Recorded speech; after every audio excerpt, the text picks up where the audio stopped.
Na sexta-feira, 24 de novembro de 2017, Brenda e Sérgio trocaram mensagens e fotos eróticas e combinaram de se encontrar no dia seguinte, sábado, no apartamento dela para assistir a uma partida de futebol.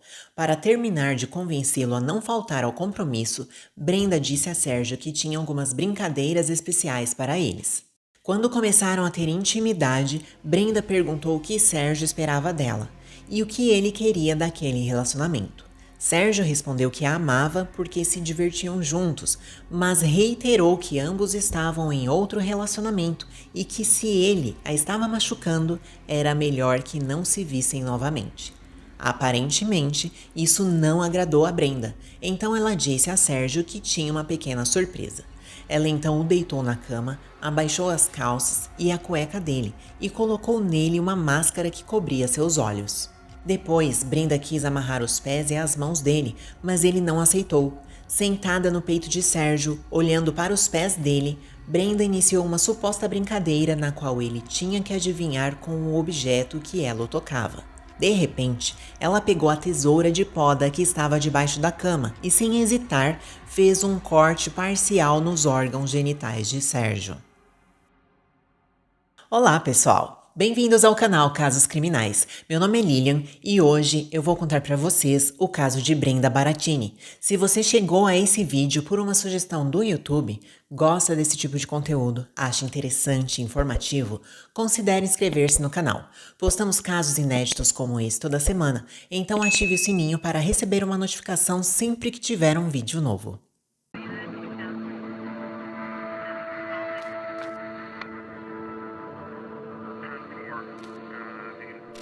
Brenda Micaela Baratini nasceu em 27 de julho de 1991 em Comodoro Rivadavia, uma das cidades mais importantes da Patagônia Argentina, pela produção de petróleo. Brenda Micaela, conhecida em seu círculo próximo como Miki, é filha da arquiteta Daniela Herrera e um homem cuja identidade não foi revelada. Eles moravam em Rada Chile, uma cidade dormitório localizada a cerca de 13 quilômetros de Comodoro Rivadavia, habitada por muitos dos trabalhadores da cidade petrolífera. Mas o casamento do jovem casal não durou muito. Quando Brenda tinha 3 anos, seus pais se separaram. Algum tempo depois, sua mãe, Daniela, casou-se com outro homem com quem conviveu por mais de uma década e com quem teve o meio-irmão de Brenda. Durante a infância, a menina foi vítima de um evento traumático de abuso que aparentemente envolveu seu avô materno. No entanto, não há detalhes precisos do evento. Já no ensino médio, aos 14 anos, conheceu um aluno de sua escola chamado Gonzalo Ezequiel Rodrigues, natural de Rada Chile também. No início, eram colegas de classe e amigos, mas logo depois a amizade se transformou em romance e eles começaram a namorar. Quando Brenda se formou no ensino médio, decidiu seguir os passos profissionais da mãe. Por isso, se mudou para Córdoba, a segunda cidade mais populosa da Argentina, localizada na região central do país. Lá, se matriculou na Faculdade de Arquitetura, Urbanismo e Design da Universidade Nacional da Província. Gonzalo, seu namorado, decidiu ir com ela porque não queria se separar de sua querida namorada e, além disso, pretendia estudar engenharia de sistemas na mesma universidade, que também é uma das universidades mais antigas da América Latina. Daniela apoiou a decisão dos jovens. Como não eram casados, decidiram morar em apartamentos separados, mas na mesma área residencial chamada Nueva Córdoba, que ficava muito próxima à universidade. O apartamento de Brenda era pequeno, mas confortável. Como um de seus hobbies era a jardinagem, deram-lhe um pequeno arbusto de louro que ela colocou na varanda junto com outras plantas. Comprou um kit de ferramentas que incluía uma tesoura de poda e, como não tinha muito espaço para guardar, guardou-a debaixo da cama. Uma vez adaptada à sua nova casa e integrada no meio ambiente universitário, Brenda começou a fazer amizades e aulas de dança. Além de muito bonita, ela também era muito aplicada nos estudos, inteligente e interessante, o que a tornava uma garota procurada por vários pretendentes. Como a maioria dos jovens, Brenda também gostava de sair e se divertir. Uma noite de maio de 2016, seu irmão contou que a banda de alguém conhecido se apresentaria em uma boate e Brenda foi até o local com suas amigas. Quando o show terminou, elas se aproximaram para cumprimentar os músicos e foi então que o irmão de Brenda a apresentou ao vocalista da banda, Sérgio Aníbal Fernandes. O cantor nasceu em Córdoba em 23 de maio de 1977. Desde cedo demonstrou interesse pela música, sempre foi ouvido cantando e aprendeu a tocar violão para compor suas músicas. Em 2002, o jovem de 25 anos e seu melhor amigo, Eduardo Pérez, que era tecladista, formaram uma banda de reggae que chamaram de Coca Fernandes. Paralelamente, Sérgio se dedicou à comercialização no setor têxtil. Começou como distribuidor de roupas e cresceu até abrir sua primeira loja em 2009. Sérgio se apaixonou por uma jovem chamada Marianela, com quem iniciou um namoro. Depois de um tempo, decidiram morar juntos e, como resultado dessa convivência, em 2016, nasceu uma menina chamada Delfina. Pouco tempo depois, sua esposa descobriu que estava esperando o segundo filho, e a confecção de Sérgio ia tão bem que ele abriu sua segunda loja. Após 14 anos de existência, a banda Coca Fernandes começou a se tornar mais conhecida no cenário musical de sua cidade natal. Passou a ter mais apresentações ao vivo em casas noturnas e também foi convidada em diversas ocasiões para participar de festivais locais. Inclusive, foi contratada para ser banda de abertura em shows de importantes artistas internacionais. Foi em um desses shows, em um bar badalado da cidade, que Sérgio conheceu Brenda. Ele tinha 39 anos e ela 25, mas apesar da diferença de idade, a atração física entre eles foi instantânea e decidiram trocar números de telefone. Depois daquela noite, eles começaram a conversar com frequência através de mensagens. Ambos estavam comprometidos com seus respectivos parceiros, mas isso não os impedia de terem encontros sexuais ocasionais. Para se proteger e manter oculta a relação com Sérgio, sem permissão, Brenda acessou os perfis de seu namorado, Gonzalo, nas redes sociais e bloqueou todos os contatos que pudessem estar ligados ao músico. No final daquele mesmo ano de 2016, Marianela, esposa de Sérgio, deu à luz precocemente. O casal deu o nome de Félix ao bebê que nasceu prematuro e com cardiopatia congênita. Apesar de todos os esforços médicos, infelizmente, a criança acabou falecendo 3 meses depois, em 27 de março de 2017. Durante o desenrolar desse triste acontecimento, os encontros entre Sérgio e Brenda foram mais esporádicos, mas não terminaram.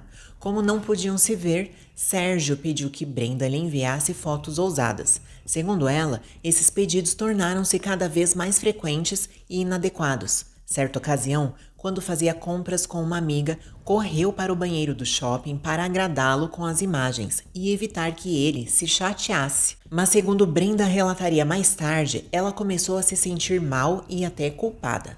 Supostamente, ela não conseguia entender como Sérgio fazia esses pedidos enquanto estava de luto com a esposa pela perda do filho. Mesmo assim, ela nunca se opôs e continuou procurando uma forma de satisfazer seus desejos. Depois de várias semanas, Sérgio e Brenda se reencontraram. Naquela ocasião, a paixão transbordou e Sérgio filmou enquanto faziam sexo. Brenda consentiu pensando que seria para consumo pessoal, porém, segundo o que ela revelou posteriormente, Brenda descobriu que Sérgio teria compartilhado esse material íntimo com seu grupo de amigos mais próximo.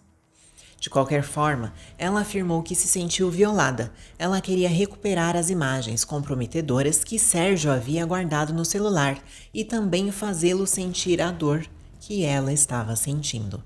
No final de setembro de 2017, Brenda começou a fazer diversas pesquisas na internet com frases suspeitas que apontavam para casos de legítima defesa contra agressão sexual e como decepar um membro masculino. Algumas de suas pesquisas incluíram as seguintes frases: se defender de uma agressão sexual, se defender de um abusador, mulher corta o membro, legítima defesa, como cortar um membro masculino, o que acontece se o pênis de um homem for cortado, como excluir mensagem enviada há uma semana e libertar da prisão a mulher que se defendeu de um abusador.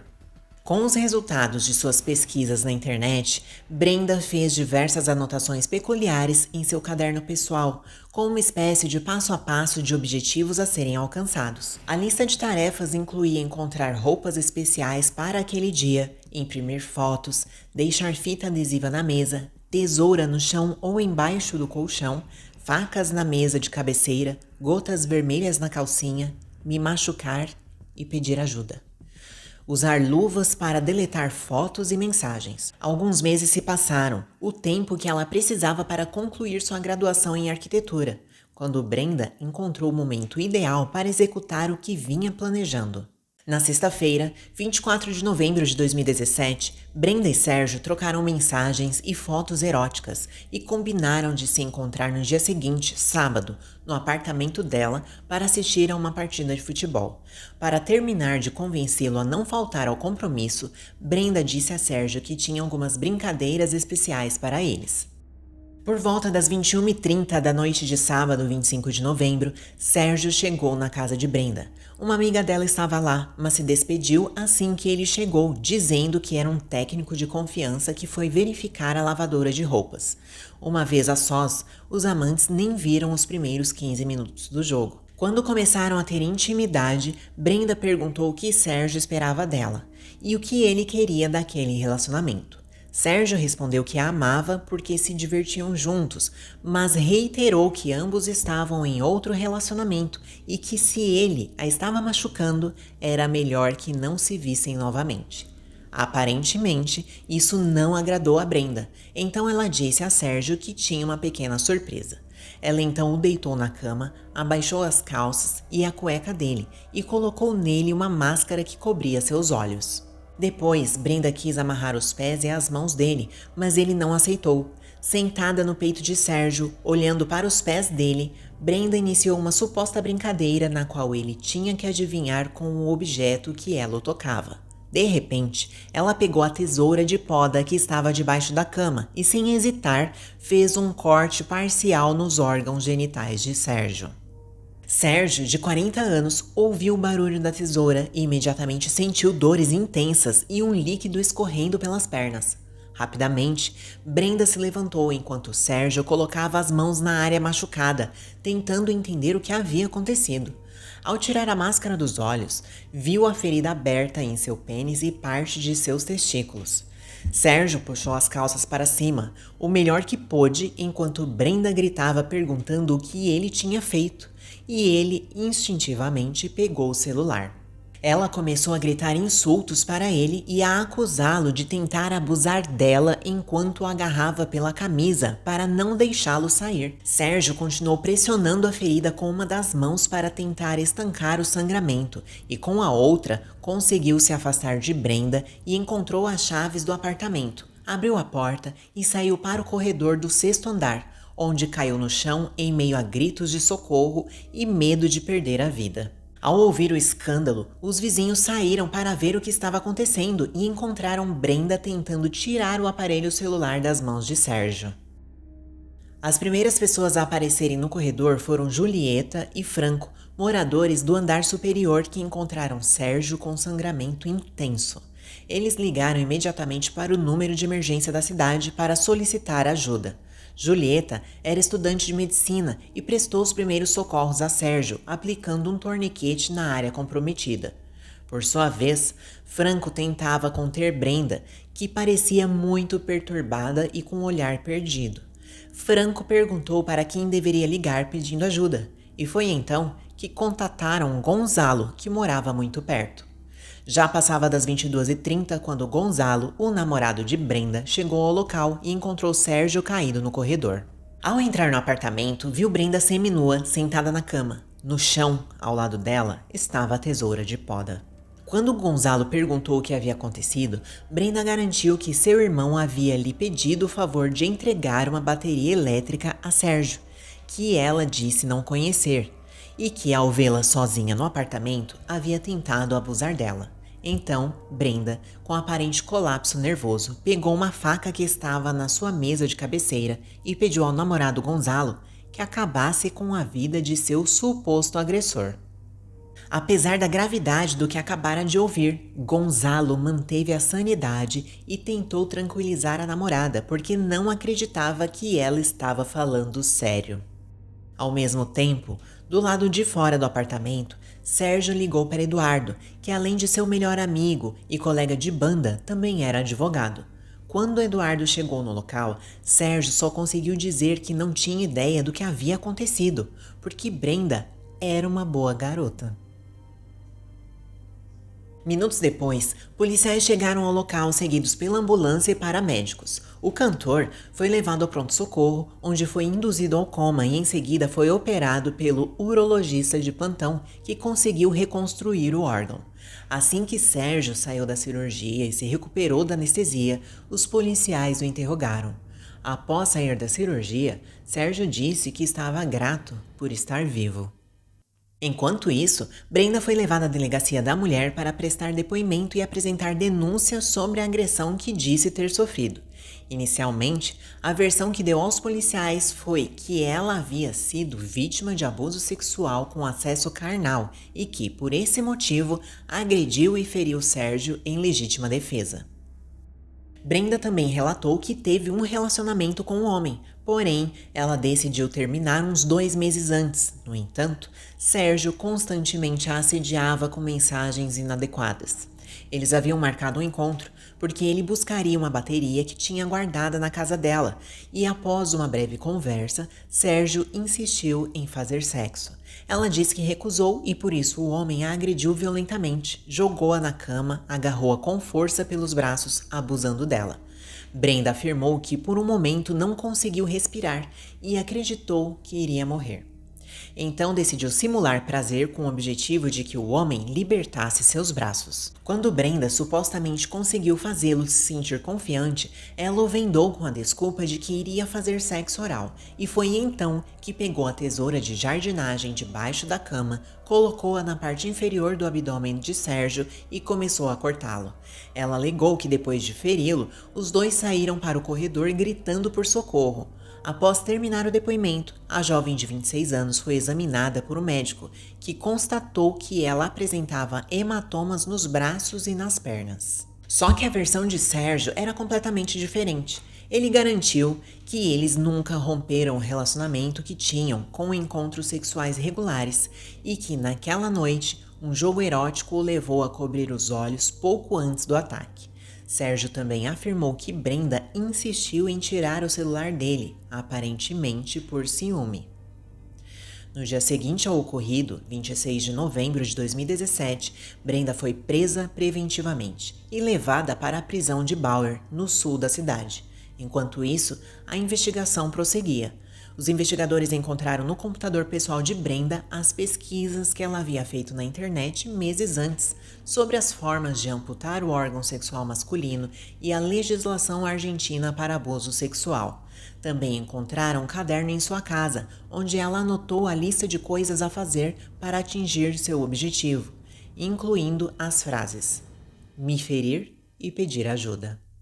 Os peritos forenses determinaram que no momento do incidente, Brenda apresentava diversas manchas vermelhas no corpo e ferimentos que não eram compatíveis com a agressão que ela disse ter sofrido. Além disso, as conversas nos celulares revelaram a relação entre o casal, o que também não coincidia com a acusação de assédio que Brenda havia feito contra Sérgio.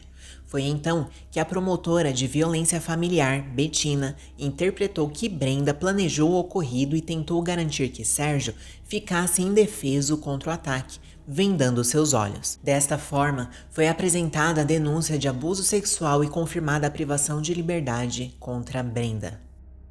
O caso causou grande agitação nos meios de comunicação, tanto nacionais como internacionais, e gerou reações de organizações feministas que, além de considerarem que Brenda havia sido submetida a repetidos abusos, reclamavam do tratamento que estava sendo dado ao caso. Entre outras coisas, Brenda foi chamada de Lorena Bobbitt argentina, lembrando a americana que cortou o pênis do marido, John Bobbitt, depois de suportar 14 anos de violência doméstica e de gênero na década de 1990. Inclusive, nós já fizemos esse vídeo aqui no canal. Eu vou deixar o card para vocês.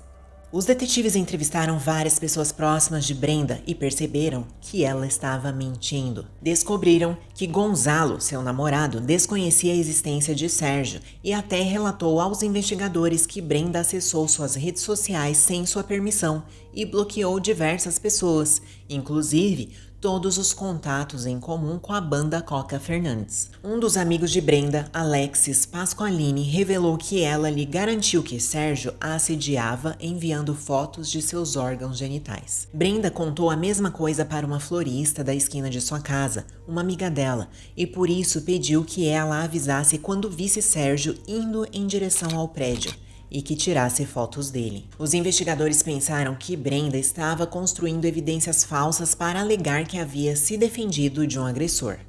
Enquanto as investigações avançavam, Gonzalo, absolutamente convencido de que Brenda era a vítima, continuou a apoiá-la e foi vê-la algumas vezes na prisão onde ela estava detida. Mas quando o advogado de Brenda, Carlos, teve acesso às informações do processo, abordou Gonzalo e revelou que sua namorada estava tendo encontros sexuais com Sérgio há 1 ano e que ela havia forjado todo o ato de violência sexual. Gonzalo visitou Brenda uma última vez para terminar o relacionamento e mudou seu número de telefone para não ter mais contato com ela. O advogado renunciou à defesa, uma vez que não acreditava mais que o ocorrido fosse um ato de legítima defesa. Após o que foi revelado pela perícia, Brenda foi chamada para novo interrogatório. Após ser pressionada, finalmente admitiu que a agressão sexual nunca aconteceu e argumentou que perdeu o controle ao descobrir que Sérgio tinha divulgado um vídeo íntimo dela. No entanto, os investigadores não conseguiram encontrar esse material. De acordo com uma declaração posterior de Brenda, Sérgio reconheceu que havia um vídeo íntimo, mas admitiu que só compartilhou isso com seu melhor amigo e advogado, Eduardo. O certo é que, de acordo com a análise dos aparelhos celulares de ambos, ficou evidente que Brenda nunca deixou de enviar imagens eróticas a Sérgio, desde o período em que começou a planejar o ataque até a data em que o colocou em prática, o que enfraqueceu seu argumento. A promotoria solicitou um exame de saúde mental de Brenda e a equipe de psiquiatras e psicólogos determinou que a jovem tinha personalidade neurótica com traços histriônicos e narcisistas. O transtorno histriônico implica que uma pessoa age de uma forma muito emocional e dramática que chama a atenção para ela, enquanto o narcisista, por sua vez, tem um ar irracional de superioridade. A personalidade neurótica tem a ver com uma alta predisposição para vivenciar emoções negativas como raiva, medo ou vergonha, com impulsividade e baixa tolerância à frustração. A análise também revelou que Brenda tinha problemas com a autoridade masculina causados por uma série de experiências negativas com homens próximos ao seu ambiente. Como seu caso despertou simpatia entre grupos feministas, no dia 10 de janeiro de 2018, milhares de pessoas aderiram a uma manifestação virtual de apoio a ela através das redes sociais sob o tema "Eu te entendo, Mick". A mãe de Brenda explicou que a manifestação não pretendia justificar o que Brenda fez, mas sim compreender a violência psicológica vivenciada. Simultaneamente, Brenda aguardava seu julgamento atrás das grades, onde trabalhava como professora assistente na escola da prisão de segurança máxima. Em 12 de janeiro de 2018, a acusada escreveu uma carta aberta, na qual explicava que o ataque foi uma reação porque se sentia oprimida e devastada, porque Sérgio a submeteu a episódios de violência, embora nunca tenha pedido ajuda e não queria que ninguém soubesse o que ela estava passando. No entanto, esclareceu que isso não justificava o que fez e que entendia que havia cometido um ato horrível.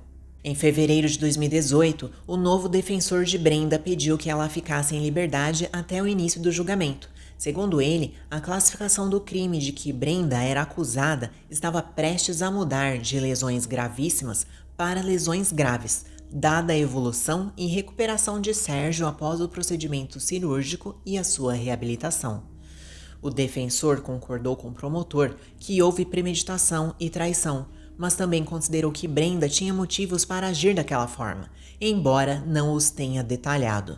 Esclareceu que o acontecimento foi repleto de fortes cargas emocionais, dada a natureza turbulenta da relação. Segundo o advogado, o ocorrido teve maior significado devido à reação social gerada pelo local da lesão. Ele observou que Brenda estava totalmente arrependida por não ter medido as consequências de seus atos e, embora não houvesse dúvidas sobre sua intenção, ela estava fora de si. Além disso, ressaltou que Brenda tinha formação universitária, sem antecedentes criminais e contava com o apoio da família. Ao final, diz que a justiça deveria considerar todos esses elementos como atenuantes da pena e que poderia ser entre 3 e 15 anos de prisão. Após 5 meses privada de liberdade, em abril de 2018, a jovem arquiteta aceitou dar uma entrevista a um meio de comunicação social. Brenda disse que no início mentiu sobre a motivação do ataque, esclareceu que pretendia vingar-se da divulgação de um vídeo íntimo e admitiu que se tratou de um ato planejado. Ela ressaltou que apenas o machucou, mas não o amputou. Brenda decidiu fazer isso nos órgãos genitais de Sérgio com a intenção de fazê-lo sentir a mesma dor que ela sentiu quando sua privacidade foi violada. Sua intenção era danificar seu ego. Para ela, o mais grave foram os danos psicológicos que ele lhe causou, pois considerava que ele havia destruído seu projeto de vida e seus sonhos. Brenda também demonstrou seu arrependimento e diz que não faria isso novamente. Ela ressaltou que a violência não termina com mais violência e garantiu que após o incidente gritou imediatamente por socorro para Sérgio. Em resposta às suas declarações, um dos advogados de Sérgio destacou à imprensa que o incidente foi extremamente violento, perigoso e sem motivação. Ele sustentou que não havia histórico de violência, reclamações ou qualquer coisa que pudesse fazer seu cliente presumir que algo tão drástico poderia acontecer. Com essa declaração, o advogado da vítima reduziu a validade do argumento de Brenda e aproveitou para explicar que Sérgio ainda estava emocionalmente abalado. Em outubro de 2018, quase um ano após sua prisão, Brenda escreveu uma segunda carta aberta na qual denunciou injustiças no sistema prisional e criticou a falta de ação das autoridades para encontrar seu vídeo íntimo. Também acusou a mídia de exagerar no caso e ressaltou que a classificação do crime deveria ser alterada de lesões gravíssimas para lesões graves, já que Sérgio estava bem e saudável. Em abril de 2019, a família Baratini ofereceu a Sérgio R$150 mil com a intenção de chegar a um acordo e evitar o julgamento, mas nem o homem nem o Ministério Público aceitaram a proposta. Naquela época, os médicos já haviam conseguido reconstruir os órgãos genitais de Sérgio, mas ele teve que passar por uma nova cirurgia posteriormente. Finalmente, na segunda-feira, 26 de agosto de 2019, teve o início do julgamento contra Brenda. Em sua versão dos acontecimentos, Sérgio lembrou que estava no meio de um ato sexual quando sentiu uma dor intensa e garantiu que, se não tivesse encontrado as chaves para sair do apartamento, teria perdido a vida. Ele revelou que os momentos mais difíceis foram quando ele estava internado, pois sentiu que não conseguiria se recuperar do ataque. Inclusive, se despediu da esposa, amigos e familiares. Ele falou sobre as consequências físicas e psicológicas que sofreu e confessou que não conseguia entender por que Brenda o machucou tanto. Ao finalizar as perguntas, a promotora antecipou que, com esse depoimento, a acusação poderia ser agravada para a tentativa de homicídio qualificado pelo vínculo e traição, enfatizando a premeditação de Brenda e sua suposta intenção de tirar-lhe a vida. Isto implicaria a suspensão do julgamento e a convocação de um júri popular. Gonzalo, ex-namorado de Brenda, também testemunhou. Ele revelou que na noite do ataque, sua ex-namorada lhe deu uma faca enquanto pedia que ele acabasse com a vida de Sérgio. Esta afirmação foi fundamental para reforçar o agravamento da acusação, apesar do advogado de defesa ter perguntado a Gonzalo posteriormente se considerava que a ordem de Brenda tinha sido literal, ao que o jovem respondeu que não acreditava que tivesse sido a sua real intenção. Quando a sessão foi suspensa, a advogada de Sérgio falou sobre o estado de seu cliente e que o ataque resultou em todo tipo de consequências psicológicas muito graves, ataques de pânico e a nível físico, ela não poderia esclarecer essas questões porque são bastante técnicas e têm a ver com medicina, mas pôde afirmar que não era a mesma coisa. Finalmente, após o debate no tribunal, o pedido do Ministério Público foi deferido e a acusação foi alterada para tentativa de homicídio agravado pelo vínculo e traição, crime que só pode ser julgado por júri popular. O júri foi escolhido e em 11 de setembro de 2019 o julgamento foi retomado. Na ocasião, Brenda prestou depoimento afirmando que Sérgio exigia que ela lhe enviasse fotos íntimas e compartilhou um vídeo íntimo com seus amigos. Ela o acusou de ter violado sua privacidade e continuou dizendo que ele a tratava como um troféu, que ele a objetificou, fazendo-a ver que ela era apenas um objeto de prazer. A ré reconheceu que procurou na internet formas de feri-lo e que planejou o ataque, mas que a sua intenção não era tirar-lhe a vida, apenas prejudicá-lo. Ela alegou ainda que inicialmente o acusou de violência sexual para denegri-lo porque se sentiu humilhada por ele.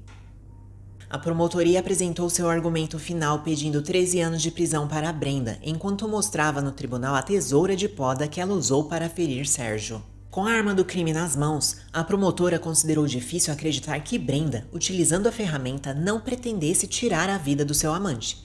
Ela lembrou ainda que o exame psicológico mostrou que Brenda sentia ódio pelos homens.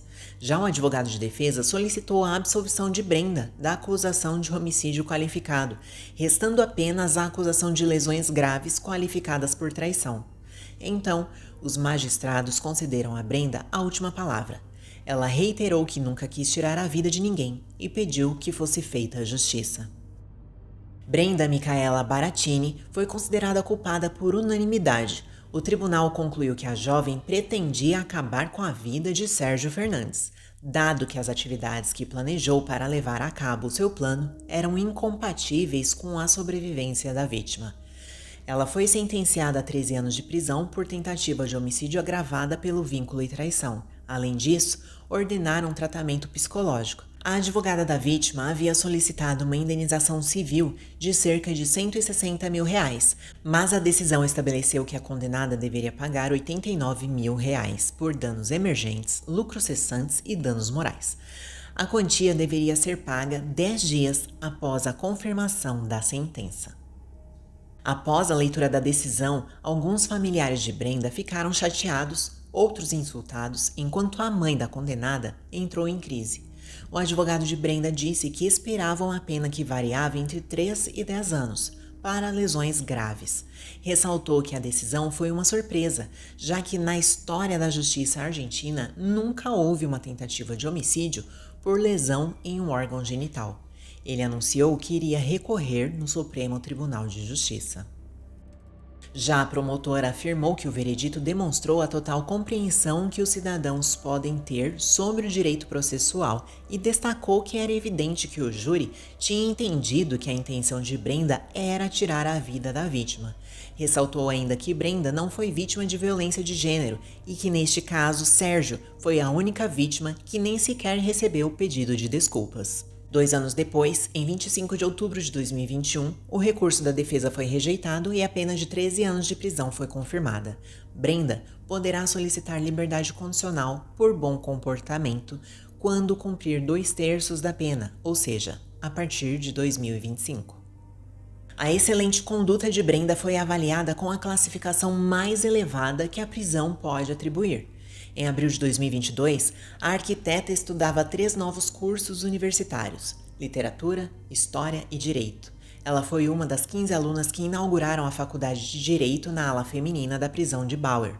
Com as notas mais altas do seu grupo, mesmo estando deprimida e medicada, fez um esforço enorme para frequentar as aulas e conseguiu superar a sua situação e alcançar seus objetivos. Além disso, ela tem servido como uma espécie de tutora das colegas, a quem ajuda a estudar. Cuida também da organização e manutenção dos livros da biblioteca penitenciária. Este caso chocou a Argentina e, embora haja uma condenação, não encerrou a polêmica. Muitos consideram que a pena foi excessiva, não só porque sustentam que Brenda também foi vítima de violência de gênero, mas porque duvidam que ela realmente tivesse a intenção de acabar com a vida de Sérgio. Mas e vocês? Já conheciam esse caso? Não se esqueçam de deixar suas opiniões nos comentários. É sempre bom ler o ponto de vista de cada um de vocês. Lembramos apenas de fazê-lo com o máximo respeito à vítima e aos demais espectadores. Obrigada por assistir até aqui. Nos vemos no próximo vídeo.